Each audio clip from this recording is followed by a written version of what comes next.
Her şey size var. Her şey size var. Her pislik var sizin. Çevre çamaşır her çıktı ortaya.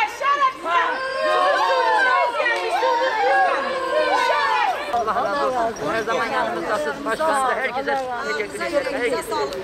Allah'ın razı olsun. Yüreğimiz, acımız.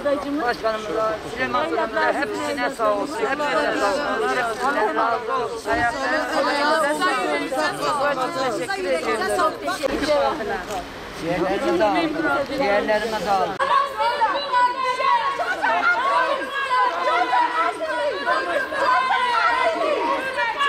Gözyaşının rengi yok. Gözyaşının dili de yok. Sevgili Peygamberimizin veda hutbesinde söylemiş olduğu her türlü şeyde bugün baktığınız zaman dilimiz farklı olsa bile gönül dilimiz aynı. Aynı anda aynı şeyi düşünüyoruz ve biz biliyoruz ki bizim medeniyette acemin acem olmayana üstünlüğü yok. Üstünlük takvada. Üstünlük iyi insan olmada ve eşref-i mahlukat olarak doğan insan her şeyin en iyisine layık. Annelik bizim yine inancımıza göre cennet annelerin ayağı altındadır diyor. Annelik sabırdır, fedakarlıktır, şefkattir, muhabbettir ve bizim için en kıymetli şey evlatlarımızdır. Hepimizin kendi evlatlarına dair hayalleri var, hedefleri var, umutları var. Ama Diyarbakır annelerinin şu anda gönlü buruk. O yüzden bir an önce evlatlarımıza seslenmek istiyorum. Bütün evlatlarımıza seslenmek istiyorum. Anneleriniz sizi bekliyor. Hepimiz sizi bekliyoruz. Bir an önce gelip memleketimize, annenin kucağına, onun sıcaklığına, onun yüreğine bağrınızı koyduğunuzda bütün dertler iyileşecek. Dertlerin dermanı burası.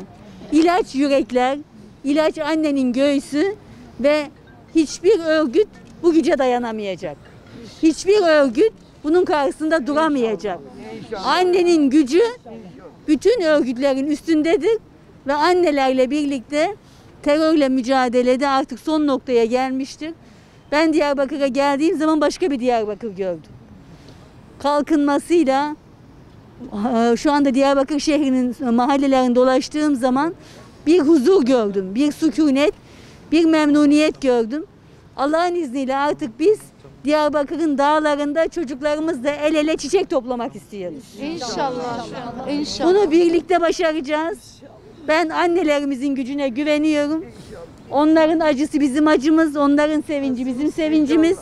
Gelen her evlat bizim evladımız ve evlatlarıma sesleniyorum. Lütfen şu yürekteki sıcaklığı hissedin ve gelin annenin bağrına göğsünüzü koyun. Bunu birlikte başaracağız diyorum.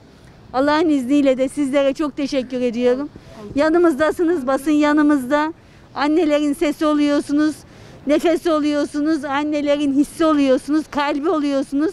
Aklı ve beyni vicdanı oluyorsunuz. Toplumun vicdanı oluyorsunuz.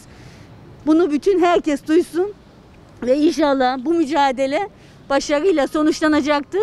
Tarih Diyarbakır annelerini ve babalarını yazacaktır inşallah. Ben hepinize çok teşekkür ederim. Düşmanlarımız çatlasın. Bugün kongre yapıyorlar. Diler kimin beynini nasıl yıkayalım, kimin evine nasıl ateş verelim. Eski günler bitti artık. Evet. Yeni bir dönem. Teşekkürler. Hayırlı olsun. Sağ olun efendim. Yemeğiniz olursa. Canınız olur. Allah kolaylık versin. Çok teşekkür ederim. Olmayın. Bunları olsun. Çok sağ olun.